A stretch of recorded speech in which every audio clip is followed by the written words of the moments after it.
घोटाले का पोर्ट्रेट और झंडा दिखा। देखिए, ऐसी लगातार कई घटनाएं हुई हैं जिससे इस आंदोलन में शामिल कुछ तत्वों के भारत विरोधी रुझान के परिचय मिले हैं।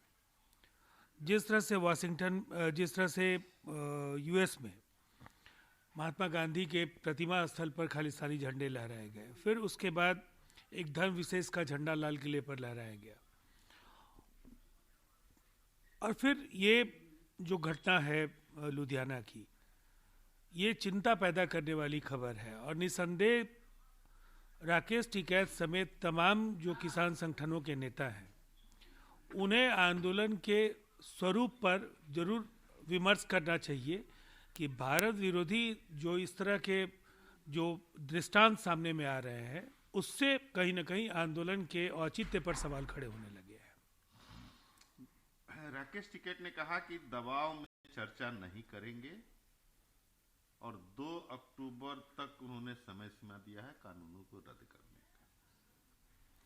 देखिए, भारत सरकार ने बिल्कुल साफ तौर पर यह कहा है कि कानून की वापसी का सवाल नहीं उठता है। इन तीनों ही कानूनों में जो कुछ भी उन्हें काला दिखता है, यही कहा नरेंद्र सिंह तोमर जी ने, उस पर वो बात करें और विचारोपरांत उन तमाम बिंदुओं पर सरकार बराबर बदलाव के लिए तैयार है। लेकिन ये कहना कि इन कानूनों की वापसी से कम नहीं मानेंगे, तो मुझे लगता है ये देश के करोड़ों किसानों का अपमान है, जो मुश्किलों का सामना कर रहे हैं, जो कठिनाइयों का सामना करते करते कई बार आत्महत्या का रास्ता अपनाते रहे हैं। मुझे लगता है उन किसानों की चिंता भी उन्हें करनी चाहिए जो वर्तमान व्यवस्था से बहुत परेशान थे, और इस फटेहाली की वजह से कई बार उन्होंने जीवन का अंत करना श्रेयस्कर समझा। इसीलिए आज एक बड़े बदलाव का मार्ग अगर भारत सरकार ने प्रशस्त करने का मन बनाया है, तो उसमें रास्ता निकालना होगा, और इसके लिए मध्यस्थता के लिए सरकार तैयार है।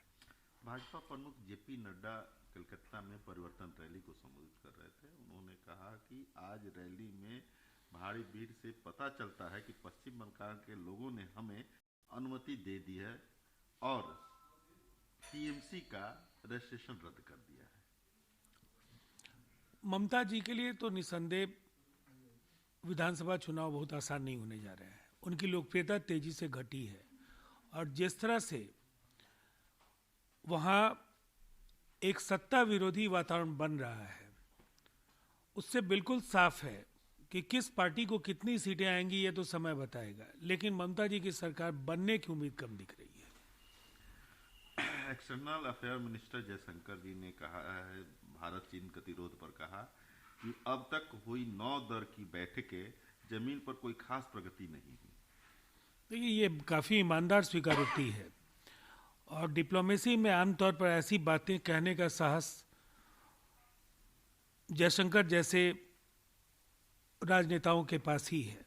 9 चरण संपन्न हो चुके हैं, और अब तक तमाम जो विवाद लंबित है उस पर कोई उत्साहवर्धक अगर प्रगति नहीं है, तो रणनीति में बदलाव की पूरी गुंजाइश बनती है। और मुझे ऐसा लगता है इस दिशा में जरूर एमईए कुछ न कुछ ठोस रणनीति पर काम करेगा। Will glorify Mia, Greta and Rihanna. Bhajpa ने केरल कांग्रेस की खिंचाई की है कि सचिन तेंदुलकर के कटआउट पर काला तेल डालने को लेकर के।